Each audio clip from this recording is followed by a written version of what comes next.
En ce moment, dans le monde du cinéma, c'est le bordel. Il y a de grosses manifestations à Hollywood, en particulier des scénaristes. Je vais donc vous expliquer pourquoi on en est là et qu'est-ce que ça va être les conséquences de cette crise. Ceux qui ont commencé la grève en premier, comme je l'ai dit, c'est les scénaristes d'Hollywood. Une des raisons, c'est qu'ils demandent une revalorisation de leur salaire, qui n'a pas augmenté depuis l'inflation, mais c'est pas la principale raison. Non, ce qui les inquiète, c'est qu'ils ont peur pour leur travail. Ils nous volent notre travail. Ils nous volent notre travail. Plus précisément, ils ont peur d'être remplacés par des intelligences artificielles, du type ChatGPT, pour n'en citer qu'un. Peut-être que pour vous, ça sonne un petit peu science-fiction de dire ça, que les scénaristes vont être remplacés par des robots, mais c'est la réalité. Depuis cet été, Hollywood a engagé plusieurs experts en intelligence artificielle. On sait pas officiellement pourquoi, mais on se doute que c'est pour remplacer ce genre de métier-là. Le syndicat des scénaristes a donc officiellement lancé une grève le 2 mai 2023. D'un seul coup, c'est 11 000 scénaristes qui se sont presque tous arrêtés de travailler. Il faut se rendre compte d'un truc, c'est que le cinéma, c'est une industrie qui est très fragmentée. Chaque tâche correspond à un métier. Le résultat, c'est que quand 11 000 scénaristes s'arrêtent de travailler, eh ben, ça fout la merde. Mais visiblement, c'était pas assez la merde pour les studios, alors ils ont laissé un petit peu courir ça, jusqu'à ce que le syndicat des acteurs s'en mêle, et c'est en particulier grâce à une femme, et je suis presque sûr que vous la connaissez déjà. She was working in a bridal shop in Flushing, Queens, till her boyfriend kicked her out in one of those crushing scenes. What was she to do? Where was she to go? She was out on her fanny. C'est Fran Drescher, elle jouait la nounou dans Une nounou d'enfer, et en fait elle est à la tête du plus gros syndicat des acteurs de Hollywood. C'est fou, hein? Je savais pas. Bref, le 14 juillet 2023, 2 mois et demi après le début des grèves, elle prononce ce discours. We are the victims here.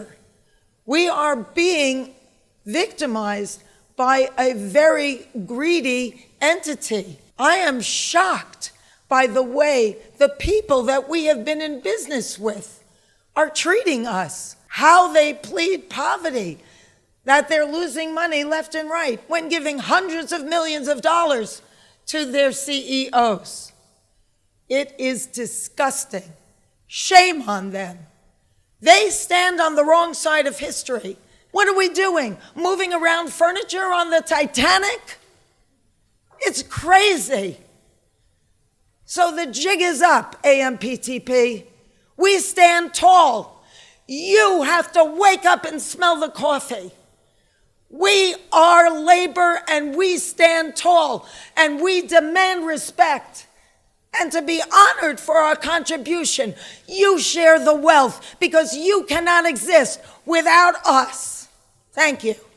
Alors, pourquoi les acteurs se joignent à la grève? Eh ben déjà, par solidarité avec les scénaristes, faut bien soutenir les copains. Je rappelle que sans scénaristes, il n'y a pas d'acteurs, parce que c'est eux qui créent les personnages et qui mettent des mots dans leur bouche. Eux aussi, ils demandent une revalorisation de salaire, parce que les salles de cinéma, elles sont de moins en moins fréquentées, contrairement aux plateformes qui font de plus en plus de vues, et pourtant leur salaire bouge pas. Mais aussi, encore une fois, ils se sentent menacés par le numérique. Il y a plein d'exemples ces dernières années d'acteurs qui étaient décédés et qui ont été ressuscités en images de synthèse pour un film. On peut se poser des questions éthiques là-dessus, parce que à aucun moment on leur a demandé leur avis, et parfois les acteurs d'origine étaient même pas morts, c'était juste pour avoir une version plus jeune du personnage. Et figurez-vous qu'il y a aussi les cascadeurs qui sont menacés par la technologie. Aujourd'hui, quand vous êtes acteur à Hollywood, on vous oblige à faire un scan 3D de votre corps pour vous remplacer par un avatar en 3D si jamais vous avez une scène d'action à faire. Alors, c'est que mon avis, c'est très dommage pour les cascadeurs, en même temps c'est un métier très dangereux, donc si ça peut éviter que des gens se blessent ou ne meurent, ce serait quand même peut-être bien. Les acteurs se joignent donc au mouvement, et là, ça change les choses, parce que les scénaristes, ils étaient 11 000.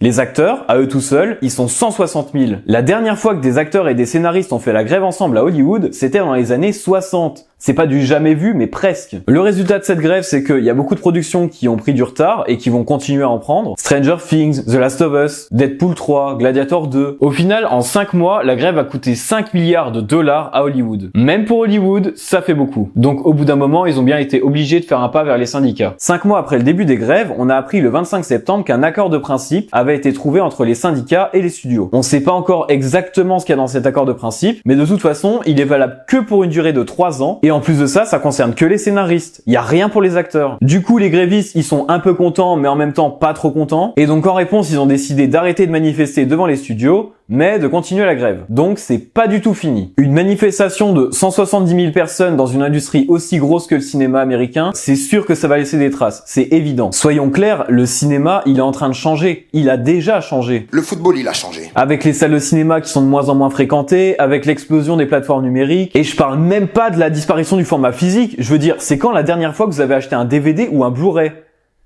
Voilà.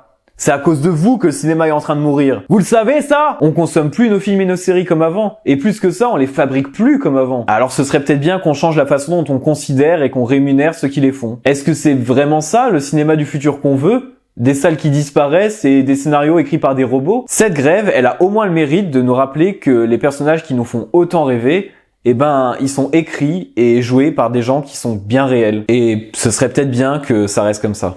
Merci d'avoir regardé, mettez un like, mettez un commentaire, abonnez-vous et envoyez-moi un chèque de 1 million d'euros, ça m'aiderait beaucoup pour la chaîne. Salut!